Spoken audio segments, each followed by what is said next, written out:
Mr. Jonathan Bowdler is the class speaker. The Provost Selection Committee chose Mr. Bowdler for this honor from a group of outstanding candidates nominated by the academic programs. Jonathan is an accomplished member of the Spring 2009 graduating class.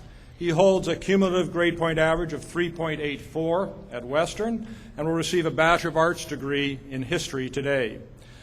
Mr. Bowdler graduated in 2005 from Roosevelt High School in Seattle while simultaneously attending Running Start at Seattle Community College. While at Western, he served as an intern at Uplift International, a global health nonprofit based in Seattle. Mr. Bowdler believes that it is the duty of all graduating seniors to use the knowledge they have gained at Western to help improve society. Please welcome your class speaker, Mr. Jonathan Bowdler.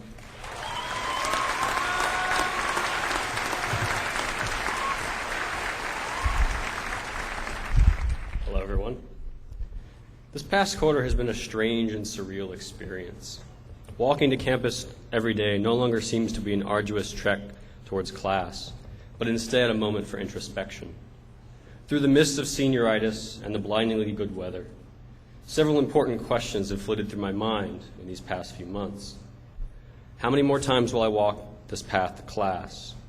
Did I make the right choice coming to this school? What will I take away from Western? Surely, in 4 years, something must have stuck.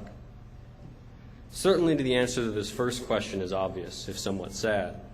There will be no more beautiful walks to school through wind, rain, snow, sleet, the occasional hail, and, of course, sun in order to reach class. We will no longer walk the Red Square and be showered in the mist from our sinking fountain. We will no longer skirt past the scandalous statue of a man and a polar bear entwined in ecstasy. We will no longer have to duck as our erstwhile classmates throw frisbees across our path. Indeed, we will no longer have to unconsciously pick up our feet as we walk over the upturned brick. That was never a good experience for freshman year.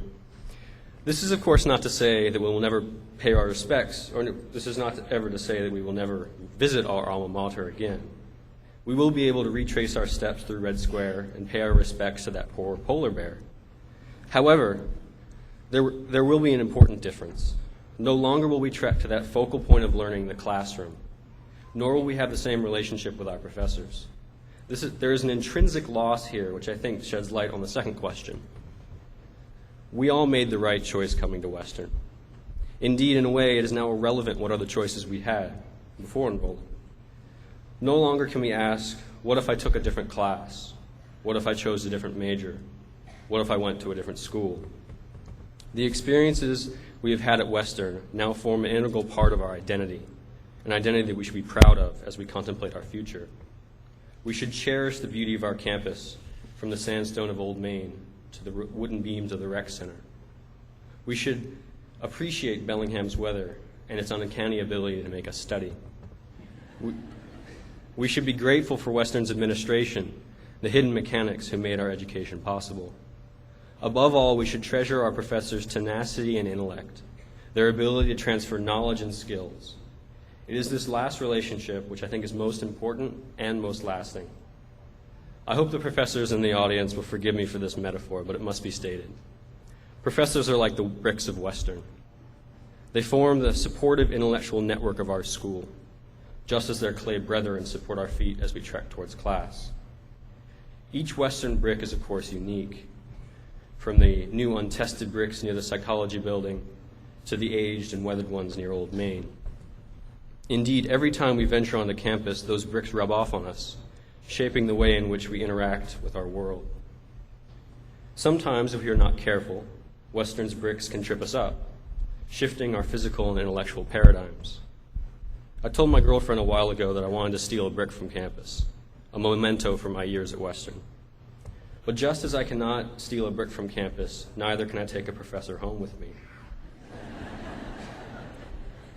Yet there is something even more sacred, which we will take away from this professor-student relationship.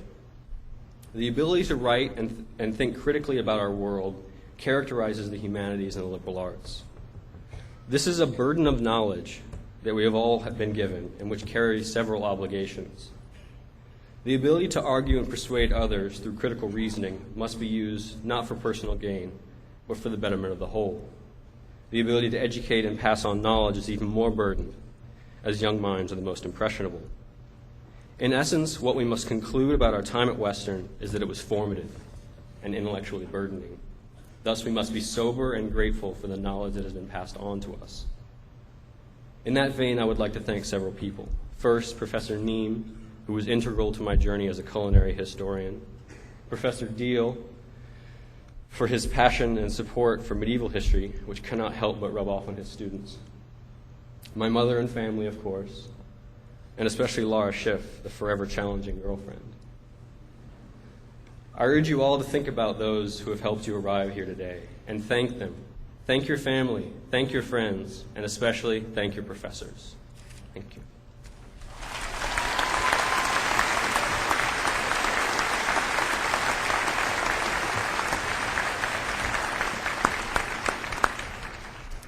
Thank you, Mr. Bowdler.